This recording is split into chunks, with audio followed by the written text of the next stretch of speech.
उपस्थित सर्वांना नमस्कार।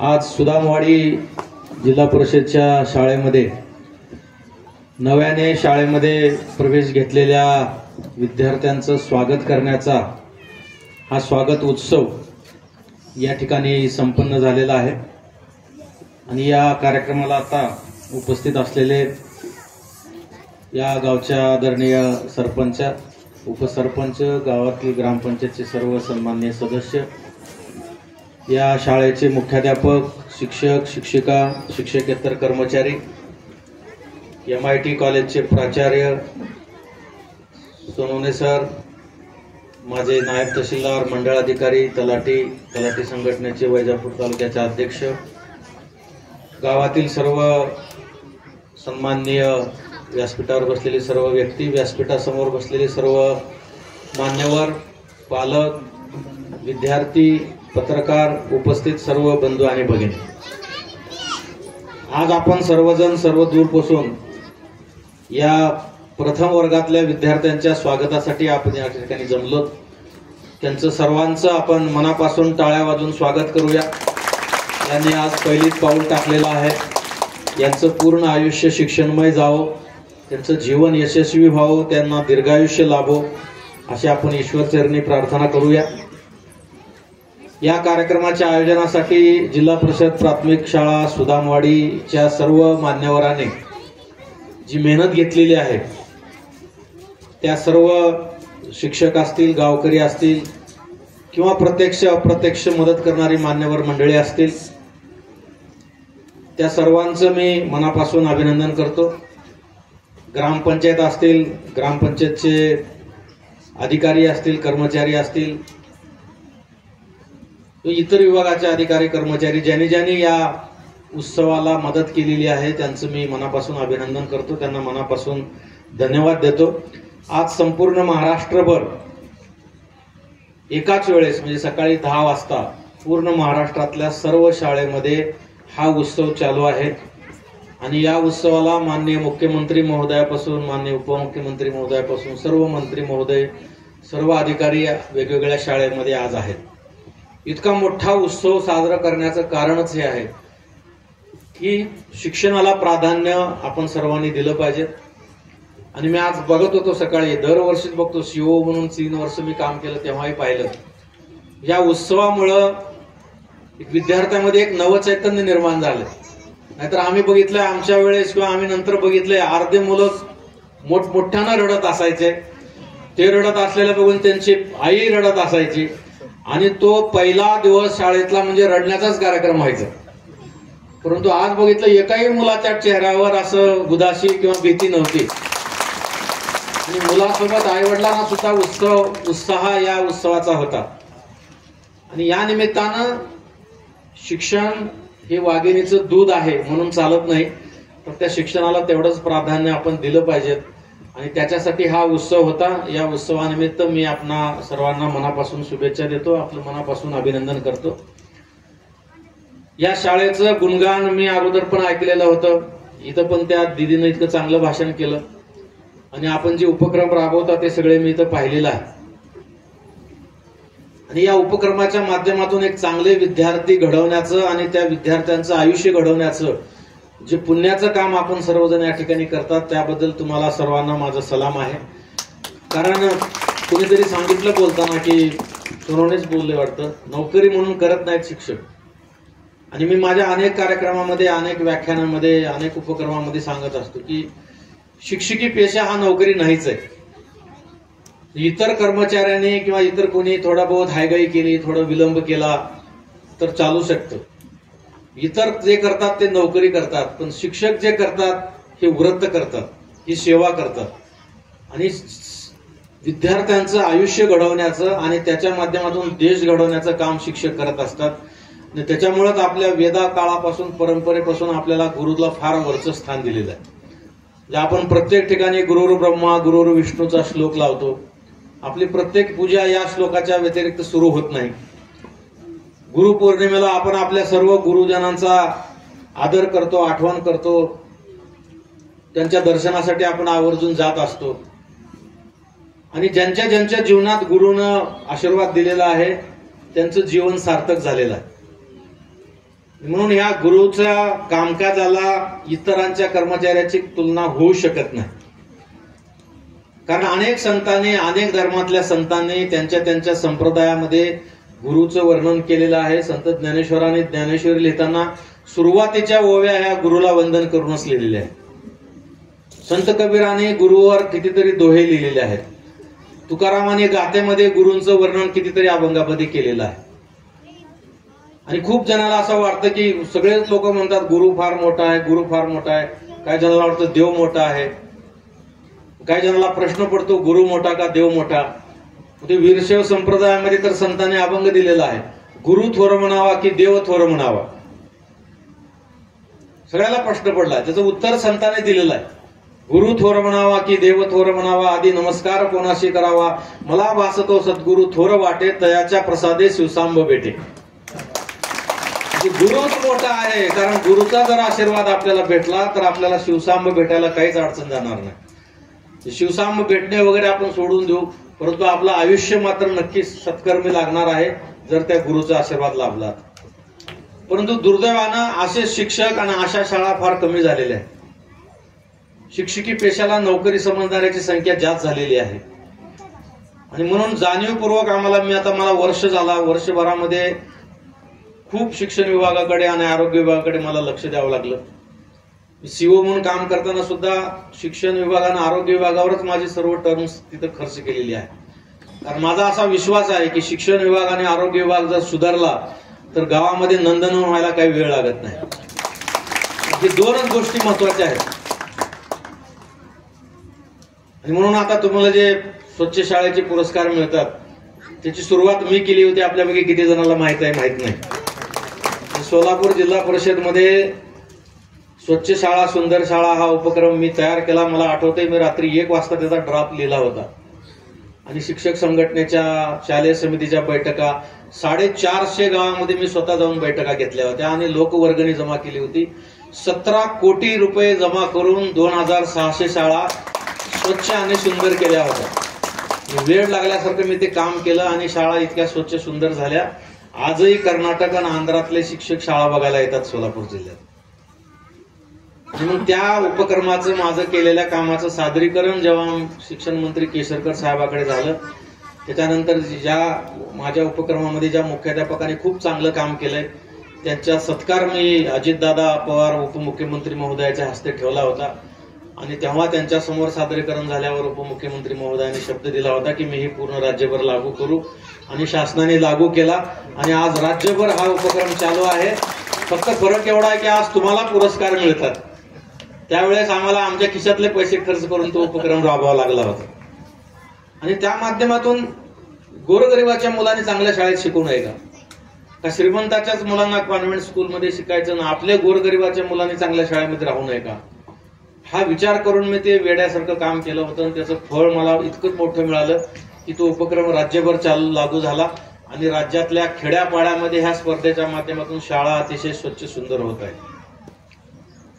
सायकल बँकेचा उल्लेख इथं कोणीतरी केला.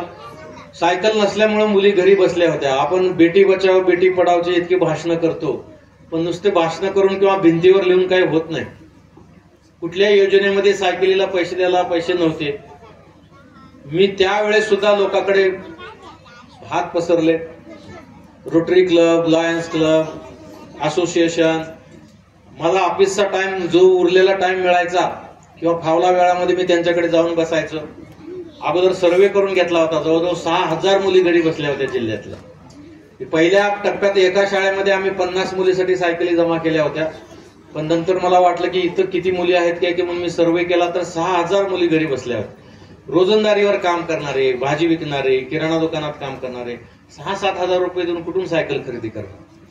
आणि त्याच्यानंतर मग सायकल बँक नावाचा उपक्रम मी सुरू केला. आणि लिटरली म्हणजे शब्दात सांगायचं असेल तर वेळ लागल्यासारखं तिथेही सायकली जमा केल्या. कुणी माझ्याकडे आलं काही काम घेऊन की ते म्हणायचं मला, मी म्हणायचं माझ्या 10 बहिणीला सायकली द्या. कुणी तर मोठा माणूस आहे तर साहेब माझी फाईल आहे, फार अर्जंट आहे, मी आता देतो, माझ्या 10 बहिणीला सायकली द्या. एवढंच नाही, गणपतीच्या आरती, गणपती बसले 11 दिवस, शिवसाहेब तुमच्या हस्ते आरती करायचा येता का, मी तुमच्या आरतीला येतो पण मला 50 सायकली भेट द्या. असं करून करून मी 3000 मुलींना सायकली दिल्या. आज तुमच्याकडे सगळ्यांकडे मोबाईल आहे. तुम्ही 3000 गुणिले 7000 करा, जवळजवळ 5 कोटी रुपयाच्या सायकली वाटल्यात. केल्याशिवाय होत नाही. आणि दुसऱ्याला काय तर कर म्हणून सांगण्यापेक्षा आजकाल ही प्रवृत्ती ग्रामपंचायतमध्ये गावात खूप झाल्यात. दुसऱ्याने केलं पाहिजे, मी काय नाही केलं पाहिजे.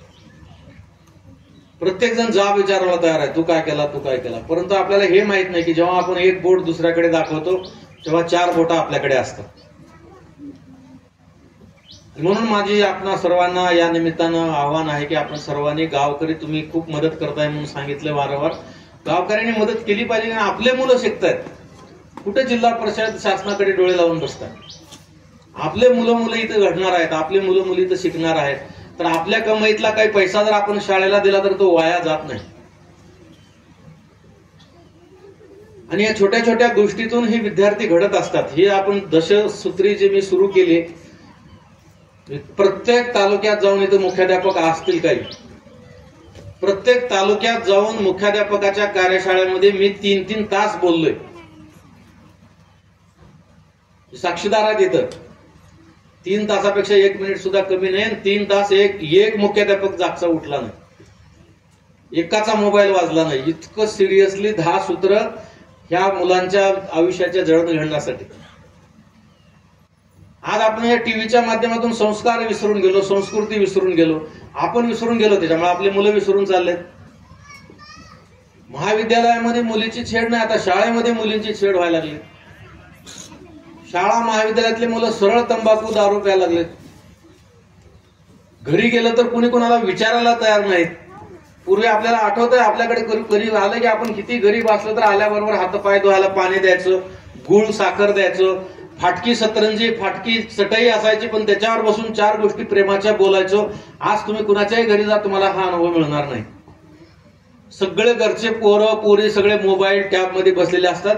घरचं वयोवृद्ध कोणीतरी असतो, तो लाजून काजून समोर येतो, पाणी देतो, चहा पाणी विचारतो, बसतो बोलत. हे असंच चाललं तर कसं होणार आहे आपल्या घराचं, आपल्या राज्याचं, आपल्या गावाचं.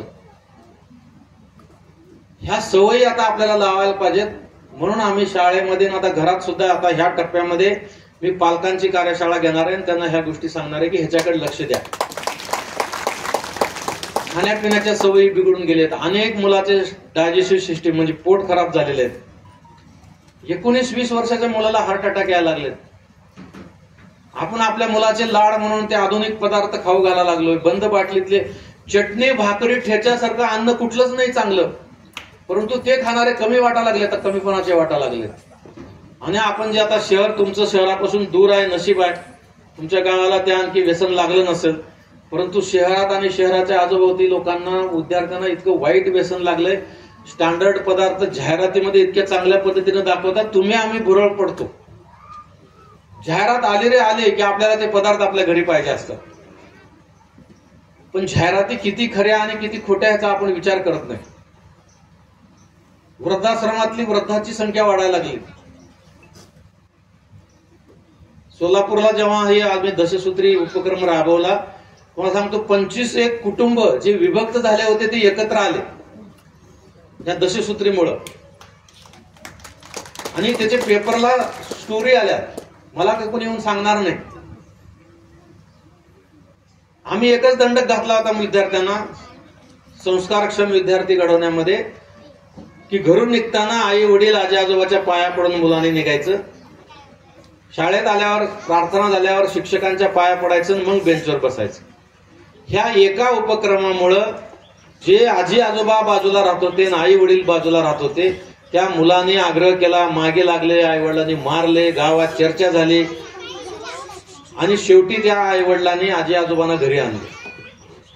काही जणांचे आजी आजोबा वृद्धाश्रमात होते, मुलाने हट्ट धरला, आम्हाला आजी आजोबाच्या पाया पडून यायला सांगितले बाईनं. आई वडिलांनी मारहाण केली, पण जेव्हा हट्ट धरला आणि आम्हाला शाळेत बाईनं सांगितलंय, आम्हाला शिक्षकांनी सांगितलंय, तेव्हा मग त्या आई वडिलांनी नाविलाजानं आजी आजोबांना घरी आणले आणि ते कुटुंब एक झालं. आई वडिलांचे पाय धुवायचा कार्यक्रम आपल्याकडे झाला असेल, ही विसरून चाललेत म्हणून आपल्याला करावं लागतं. 5-25 वर्षापूर्वी हे करायची गरज नव्हती. कंटिन्यू ती प्रोसेस होती, दरवर्षी ते होत राहायचं. आई वडिलाच्या पाया पड म्हणून सांगायची वेळ आता आलेली आहे. आणि ह्या चिमुकल्यांना, ह्या लहान लहान मुलांना आता टीव्हीचं, मोबाईलचं, ते फेसबुक आणि व्हॉट्सअप आणि काय काय आलंय सगळं सत्यानाश करायला आपलं. त्याच्यामुळं त्यांना आता जाणीवपूर्वक आपल्याला ह्या गोष्टी शिकवायला. आणि म्हणून शाळेमध्ये आम्ही हे दशसूत्री उपक्रम सुरू केलाय. त्याच्यामध्ये संस्कारक्षम विद्यार्थी घडवणे, आरोग्यक्षम विद्यार्थी घडवणे, IT क्षम विद्यार्थी घडवणे, कौशल्यपूर्ण विद्यार्थी घडवणे. सगळेच काही शिकून मोठे होणार नाहीत. काही जणांनी कौशल्य प्राप्त केलं तर शेतकरी होतील, चांगले गायक होतील, चांगले खेळाडू होतील. सगळ्यांचीच मुलं कलेक्टर आणि SP CP कशी होतील, त्याच्याकडे सुद्धा आपण आता आई वडिलांनी आणि शाळेने लक्ष देण्याची गरज आहे. आणि ह्याची सुरुवात जर पहिलीपासून झाली तर त्याच्यासारखं चांगली गोष्ट आहे. 10वीत गेल्यावर सगळा मुलाचं वय संस्काराचं निघून जातं. आणि मग 10वीला गेल्यानंतर जर आपण चांगल्या गोष्टी सांगायला लागलो तर ते मुलं ते ऐकायच्या स्टेजला राहत नाहीत, ते ऐकत नाहीत. ऐकलं तरी त्यांच्या डोक्यात ते बसत नाही. म्हणून प्राथमिक शाळा ही मुहूर्तमेढ आहे संस्काराची, संस्कृतीची. आणि म्हणून आता मुख्याध्यापकाच्या कार्यशाळा झाल्यात. आता आम्ही केंद्र स्तरावर शिक्षण परिषद असते त्याच्यामध्ये कार्यशाळा घेणार आहोत. परवाच शिक्षणाधिकारी मॅडमना सांगितले की आता शिक्षिकाची कार्यशाळा आम्हाला घ्यायची तालुका स्तरावर. फक्त शिक्षिका राहतील. त्याच्यामध्ये महिला सक्षमीकरणाच्या नावाखाली परत त्या महिला ज्या आमच्या शिक्षिका भगिनी आहेत त्यांना आम्हाला ट्रेनिंग करायचं आहे की कसं शाळेमध्ये मुलांना शिकवायचं. तर या सगळ्या गोष्टीसाठी पालकांनी सुद्धा पुढे आलं पाहिजे. शाळेत पोरग पोरगी टाकलं म्हणजे सर्व शिक्षकाची जबाबदारी असं नव्हे. शिक्षकाची जबाबदारी आहे, परंतु शिक्षकापेक्षा जास्त जबाबदारी पालकांची आहे. आणि म्हणून घरी आल्यानंतर सुद्धा मुलांना संस्कार, संस्कृती, आरोग्य ह्या सगळ्या, आपण कुठल्या धर्मात आहोत, कुठल्या जातीत आहोत, कुठल्या संप्रदायात आहोत हे महत्वाचं नाही. सगळ्याच जाती धर्मामध्ये सगळ्याच संतांनी, सगळ्या जाती धर्माच्या संतांनी चांगलंच लिहिलेलं आहे. पण संत साहित्य म्हणजे आजकाल लोकांना थोतांड वाटायला लागलं. नवीन पिढीचे पोरं तर बघा तुम्ही, गातात ज्ञानेश्वरी विनेश्वरीला हे काय म्हणतात. बऱ्याच शाळेमध्ये संतांच्या ओव्या लिहिलेल्या आहेत, ते आता पोरं हसतायत. तुकारामाचा अभंग लिहिलेला शाळेमध्ये, प्रयत्ने वाळूचे कन रगडिता तेलही गळे. कशासाठी लिहिलंय तुकाराम महाराजांनी? की तुम्ही जर प्रयत्न केला तर वाळूतून सुद्धा तेल गळू शकतो. वाळूतून तेल गळत नाहीये, परंतु ते गळू शकतं हे संदेश द्यायचा आहे त्यांना. पण आजकालचे पोरं ते भिंतीवरचे वाचले की म्हणतात कुठं वाळूतून तेल गळतंय का? काही लिहितात हे संत वेडे, हे लिहिणारे त्याच्यापेक्षा वेडे. नाही निर्मळ जीवन काय करील साबण, देरे हली पलंगावरी देव काही देणार ना. हे जे आहेत हे सगळे हे शिकवण्यासाठी आहे. आपण गावात गाथा होती, पारायण होतं, सप्ताह होतं, सगळे म्हातारे कोतारे तिथं बसलेले असतात. ज्यांचं वय झालंय, ज्यांची आता जायची तयारी आहे. गाथा, पारायण, सप्ताहामध्ये जेव्हा तरुण बसलेले दिसतील तेव्हा आपली सुधारणा होत आहे असं समजायचं. ज्ञानेश्वरी गाथा हे काही वय झाल्यावर वाचण्याच्या गोष्टी नाही आहेत. तुम्ही आम्ही ज्ञानेश्वरी वाचली नाही म्हणून ज्ञानेश्वराचं काही नुकसान होणार नाहीये. तुकारामाची गाथा मी वाचली नाही म्हणून तुकारामाचं काही नुकसान होणार नाहीये. नुकसान आपलं होणार आहे, आपल्या पिढीचं होणार आहे. आणि मग बायबल असेल, कुराण असेल, गीता असेल, पुराण असेल, जे काही असेल ते आपण घरी विद्यार्थ्यांना शिकवलं पाहिजे, वाचायला लावलं पाहिजे, समजून घेतलं पाहिजे. बऱ्याच ठिकाणी मोठमोठे पारायण होतात, हजारो लोकांना जीव घातलं जातं, मोठमोठ्याने पारायण वाचले जातात. पण त्या पारायणामध्ये त्या संताला काय सांगायचे विचारले की कुणालाच काही सांगताय. कशाला करायचे पारायण? पारायणाला वाचल्यानंतर ते वाचतो ते प्रत्येक आपल्याला समजलं पाहिजे आणि समजल्यानंतर ते जीवनात आचरणात आणलं पाहिजे. म्हणून तरी म्हणतात एक तरी ओवी अनुभवावी. कसं ते म्हणतात? ज्ञानेश्वरीतली एक ओवी जरी आपण जीवनात अनुभवली तर आपलं कल्याण होणार आहे. मग मला सांगा, सगळ्याच ओव्या जर आपण अनुभवल्या तर आपल्या जीवनाचं काय होईल? आणि सांगायला कोणाला वेळ नाहीये. आणि म्हणून आम्ही आमच्या ज्या जिल्ह्यात काम करतो आम्ही त्या जिल्ह्यामध्ये हे रुजवण्याचा प्रयत्न करतोय. हे सगळं केल्यामुळे काय आमच्या पगारात वाढ होत नाही, आमचं इन्क्रिमेंट होत नाही, आमचा कुठे सत्कार पण होत नाही, आम्ही तो सत्कार घेत पण नाही. परंतु या छोट्या छोट्या कार्यक्रमाच्या माध्यमातून आम्ही आमच्या अधिकारी, आमच्या कर्मचाऱ्याला प्रबोधन करत राहतो की आपल्याला संधी मिळाली हे काम करायचं. गावागावात वातावरण खराब झालंय, राजकारणाने गावाच्या गाव खराब झाले, जाती धर्माच्या तेढने कुठल्याच साधू संतांना जाती धर्मात तेढ निर्माण करा म्हणून लिहिलं नाही. परंतु दुर्दैवानं आज गावाच्या गाव जाती धर्माने विभागले गेलेले आहेत. स्वच्छता नाही, गावात आरोग्य होते, गावात लोक आरोग्य सेवेकरी गेले की त्यांना विचारतात आमचा ह्याच्यात काय फायदा आहे. मागच्या वर्षी आम्ही प्रत्येक गावात 5-5 झाडं लावायचा उपक्रम केला. आम्ही खर्च केले पैसे. माझं एकही नातलग या जिल्ह्यामध्ये नाही, तरी आम्ही मेहनत केली, प्रशिक्षण दिलं. आमचे ग्रामसेवक, तलाठी रागावलो, शिवा दिले, काही जणांवर कारवाई केल्या. सगळ्यांना गावात 5-5 वडाचे झाडं लावायला सांगितले, कारण एक वडाचं झाड 25 प्रकारचे फायदे आपल्याला देते. परंतु आमची टीम हे जेव्हा झाडं लावायला गावात गेली तर काही गावातल्या ग्रामपंचायतीने त्यांना बाजूला घेऊन विचारले, ह्याच्यात किती पैसे मिळणार आहेत, ह्याच्यात निधी किती येणार आहे. किती खराब झाले हो आयुष्य लोकांचं, किती लोक घसरलेत, जिवंत मुडदे जगायला लागलेत गावागावात. तुमचं गाव, तुमचे लेकरं बाळ तिथं जगणार आहे. तुमच्यासाठी पर्यावरणाचं रक्षण करायला आमचे लोक गावात येतात, त्यांना तुम्ही पैसे विचारताय. मी तिथं असतो तर 2 कानाखाली लगावले असते की नाही किती मोठा माणूस असतो. तर आपल्या गावातल्या पर्यावरणाचं रक्षण आपण करायचं नाही. तुम्ही आम्ही काय करतोय सध्या, गाडी, घोडे, बंगला, शेती, किती प्रत्येक आई वडिलांची इच्छा असते, त्याच्यात काय गैर नाही. आपल्या मुलांसाठी संपत्ती जमा करणं, त्याच्यानंतर त्यांचं आयुष्य चांगलं व्हावं म्हणून. पण हे सगळं करत असताना ते पुढची पिढी चांगलं जगावं म्हणून जे पर्यावरण आवश्यक आहे, शुद्ध हवा आवश्यक आहे, शुद्ध पाणी आवश्यक आहे, त्याच्याकडे कोणाचंच लक्ष नाहीये. 10 एकरचं 20 एकर झालं खुश, पण 20 नाही 200 एकर जरी असलं उद्या प्यायला पाणी नसेल तर तुझं पोरग जगणार आहे कसं. शुद्ध हवा नसेल तर त्याचं आरोग्य कसं राहणार आहे. म्हणून आम्ही झाडं लावण्याचा फार मोठा आता या वर्षी प्रत्येक गावात, प्रत्येक ग्रामपंचायत हातीमध्ये 100 झाडं लावायचा कार्यक्रम हाती घेतलाय. आणि त्या 100 पैकी 25 झाडं स्मशानभूमीमध्ये लावायचे ठरवलं. उन्हाळ पडून गेल्यात स्मशानभूमी. मी काही मित्राचे आई वडील वारले म्हणून मी अंत्यविधीला गेलो होतो. उन्हाळ्यामध्ये उभं राहायला जागा नाही, नुसते झाडं झुडपं वाढलेत, काटे वाढलेत. त्या पोलच्या आडवं लोक थांबत होते उन्हाची सावली घ्यायची, पण झाडं लावायची कोणाची इच्छा होत नाही. म्हणून मागच्या 2 महिन्यापासून आम्ही स्मशानभूमीचं अभियान हाती घेतलंय. पूर्ण जिल्ह्याभरातल्या सगळ्या गावामध्ये आमच्या लोकांनी जाऊन स्मशानभूमीला भेट दिली, गावात बैठका घेतल्या. आता त्याचा अंतिम रिपोर्ट आमच्याकडे आलाय. जवळजवळ 700 गावामध्ये स्मशानभूमीची समस्या आहे, 50% पेक्षा जास्त गावामध्ये. आयुष्यभर आपण जगण्यानं छळलेला असतो, मेल्यावर तरी त्याला सुखासुखाने अंत्यविधी त्याचा झाला पाहिजे, ही सुद्धा भावना गावकऱ्यामध्ये नाही. ग्रामपंचायती काय करतायत, निधी आला की त्या निधीचा काय विनियोग करतायत तुम्हाला वेगळं सांगण्याची गरज नाही. पण त्या निधीतून असं शाळेसाठी चांगलं काम, स्मशानभूमीसाठी चांगलं काम, पर्यावरणासाठी चांगलं काम, आरोग्यासाठी चांगलं काम, हजारो गावातले शेकडो मुलं मुली आजारी आहेत, त्याला हजारो रुपये दवाखान्यात खर्च करतायत. परंतु गावात स्वच्छता ठेवायची तयारी गावकरी करत नाही. राष्ट्रसंत तुकडोजी महाराजांनी ग्रामगीता लिहिली. माझी अशी इच्छा आहे की प्रत्येक गावात त्या ग्रामगीतेचं वाचन झालं पाहिजे, तर कळेल. म्हणजे ग्रामगीतेमध्ये ते सांगितलंय, मंदिरापेक्षा शाळेला महत्व द्या, जाती धर्मापेक्षा माणुसकीला महत्व द्या, पूजा अर्चा ह्याच्यामध्ये वेळ घालण्यापेक्षा गोरगरिबाची सेवा करा.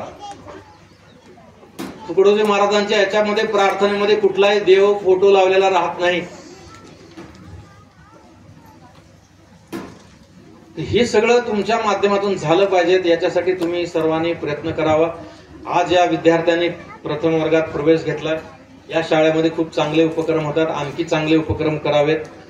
त्या दीदीनं सांगितले IAS व्हायचा आहे, ती एकटी दीदीने सगळे IAS IPS झाले पाहिजेत. त्यासाठी सगळ्यांनी खूप मेहनत केली पाहिजे. कठोर परिश्रमाला पर्याय नाही, हे ठासून सांगितलं पाहिजे. रात्रंदिवस मेहनत, रात्रीचा दिवस केल्याशिवाय कुठलंही मोठं पद कुणालाही प्राप्त होत नाही. आपल्याला सगळे मोठे लोक झालेले फक्त ते दिसत असतात मोठे झालेले, पण ते मोठे झालेले फक्त त्यांच्याकडे बघू नका, त्यांचा इतिहास बघा. त्यांना किती यातना झाले ते वाचा आणि ते शाळेने करा. की जे मोठे लोक झाले त्यांचे फक्त फोटो नका लावू, ते मोठे होण्यासाठी काय काय त्याने केलंय हे विद्यार्थ्यांना सांगा. मी त्या सगळ्या विद्यार्थ्यांचं मनापासून अभिनंदन करतो, त्यांना तशा शुभेच्छा देतो. आपण गावकऱ्यांनी या सगळ्या उपक्रमाला आणखी चांगल्या पद्धतीने सहकार्य करावं. आपल्या या शाळेमध्ये जे तुम्हाला पुढचे 2 वर्गाची मंजुरी पाहिजे ती मंजुरी देण्यासाठी मी आयुक्त आणि सेक्रेटरी सरांना बोलतो. आज ह्या वर्षी नाही आहे, पुढच्या वर्षीपासून तुम्हाला बाहेर कुठं जाण्याची गरज पडणार नाही याची तजवीज. मी काही राजकीय नेता नाही आश्वासन देऊन टाळ्या वगैरे घ्यायला, परंतु मी निश्चितपणे तो आजच मी शिक्षणाधिकाऱ्यांना बोलतो, शिक्षण आयुक्तांना बोलतो. आणि इतकी चांगली शाळा चालत असेल तर फक्त 9वी 10वीच नाही, त्याच्यानंतर 11वी 12वी सुद्धा, ज्युनियर कॉलेज सुद्धा इथे कसं मंजूर होईल या दृष्टिकोनातून सुद्धा आपण सगळ्यांनी प्रयत्न करूया. मी आपल्या सर्वांचं, या पंचक्रोशीतून आलेल्या सर्व पालकांचं मनापासून अभिनंदन करतो. शाळेचं, गावकऱ्यांचं, ज्यांनी प्रत्यक्ष अप्रत्यक्ष या शाळेला मदत केलेलं आहे त्या सर्वांचं मी मनापासून अभिनंदन करतो. सेवानिवृत्त झालेल्या शिंदे सरांचं उर्वरित आयुष्य अतिशय सुखासमाधानाचं जावो, दीर्घायुष्य त्यांना लाभो असं मी माझ्या आपल्या सगळ्यांच्या वतीनं मनापासून त्यांना शुभेच्छा देतो. ज्या विद्यार्थ्यांचा या ठिकाणी सत्कार झालेला आहे त्यांचं आणि त्यांच्या आईवडिलांचं, पालकांचं सुद्धा मी मनापासून अभिनंदन करतो. त्यांना आणखी दिन दुगणी रात चौगुणी आणखी ते विद्यार्थी तरक्की करो, असंच यशाचे मेडल त्यांना वारंवार मिळत जावं अशी मी ईश्वरचरणी प्रार्थना करतो. आपणा सर्वांचं मनापासून अभिनंदन, शुभेच्छा. जय हिंद, जय महाराष्ट्र.